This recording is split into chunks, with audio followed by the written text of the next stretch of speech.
रूस के रस्तोव प्रांत में मौजूद रूस की खुफिया एजेंसी एफएसबी की इमारत में आग लगने के बाद वहां जोरदार धमाके हुए। इसकी गूंज से पूरा इलाका थर्रा उठा। वहां लगी भीषण आग का जो वीडियो सामने आया उसमें वो इमारत लपटों के बीच घिरी नजर आई। चारों तरफ सिर्फ लपटों का ही कब्जा दिखाई दिया, जबकि उससे तेजी से निकलने वाला काला धुआं पूरे इलाके में फैल गया। रस्तोव प्रांत में मौजूद एफएसबी की इस इमारत में लगी आग को कड़ी मशक्कत के बाद बुझा दिया गया।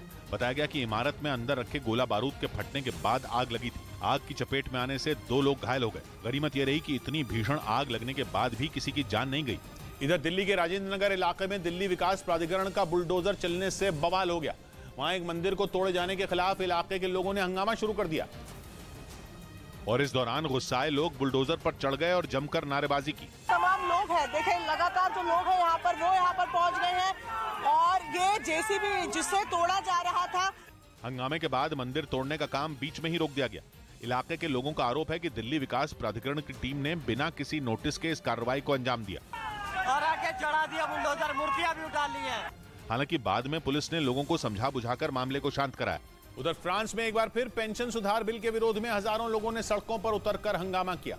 राजधानी पेरिस में तो प्रदर्शनकारियों की सुरक्षा कर्मियों से झड़प भी हो गई, जिसके बाद पुलिस ने उन पर डंडे बरसाए। लेकिन अपने ऊपर बरती गई सख्ती से प्रदर्शनकारी इतने नाराज हुए कि उन्होंने सड़कों पर ही आगजनी शुरू कर दी। इस दौरान पुलिस ने उन्हें काबू में करने की कोशिश की, लेकिन उनका गुस्सा शांत नहीं हुआ। हालात इतने बिगड़ गए कि पुलिस को कई बार आंसू गैस के गोले दागने पड़े। लेकिन इसके बाद प्रदर्शन और ज्यादा भड़क गया। प्रदर्शनकारियों ने पुलिस को ही घेर लिया, जिसके बाद पुलिस को अपने कदम पीछे खींचने पड़े। संसद में पेश किए गए पेंशन सुधार बिल के खिलाफ पेरिस की सड़कों पर उतरे प्रदर्शनकारियों को काबू करना पुलिस के लिए भी मुश्किल हो गया, क्योंकि नाराज प्रदर्शनकारी उनकी एक भी बात सुनने के लिए तैयार नहीं हुए। लेकिन जब प्रदर्शनकारियों ने आगजनी शुरू कर दी तो पुलिस का भी सब्र जवाब दे गया और उसने कई प्रदर्शनकारियों को हिरासत में ले लिया। हालांकि इसके बावजूद प्रदर्शन कर रहे लोग सड़क पर डटे रहे। पेरिस में कुछ जगहों पर लोगों ने शांतिपूर्ण तरीके से भी मार्च निकाला। असल में फ्रांस की सरकार पेंशन सुधार से जुड़ा एक नया कानून लाने की तैयारी में है, जिसके आने के बाद वहां रिटायरमेंट की उम्र 62 साल से बढ़कर 64 साल हो जाएगी। यही वजह है कि बिल के संसद में पेश होने के बाद से ही लोग